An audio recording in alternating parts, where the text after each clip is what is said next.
Okay.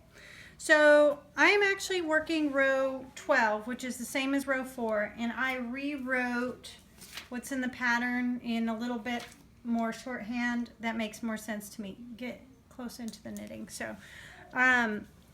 So what we're doing these buttonholes. So the weird part is just right there up front. Then we're gonna just do knitting the pattern all the way across, and then there's another one. So I'm just gonna go through it. So you start off by knitting 2. That's the edging stitch. So there's that. Now with the yarn in front, pull it forward. You slip a stitch purlwise. So you'd basically just bring your needle in this way, because if I were to purl, I'd do that, but I'm not purling, I'm just slipping the stitch. Then you bring the yarn to the back, and then you slip another stitch purlwise. So this time it'll look like that.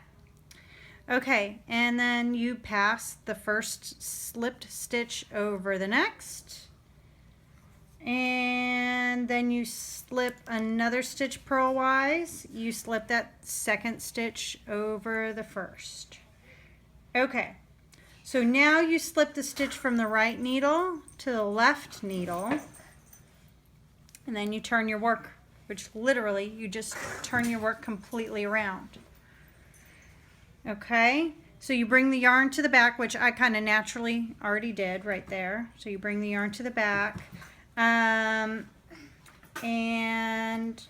Okay, turn work. Okay, bring the yarn to the back and cast on 3. So we're gonna cable cast on 1. Help me.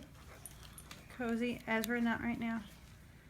2 and 3. Sorry, a little sloppy. Okay, there we go. Okay. Then we're going to turn the work again. I know that's kind of sloppy. Okay, there we go. Bring the yarn to the back.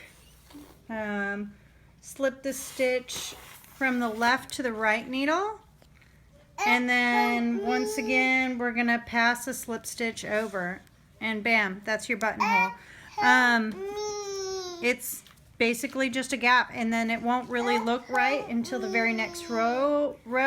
And so from here on, I'm going to knit to the very end of the row and then repeat the buttonhole when I get to the last 4 stitches, that whole bit.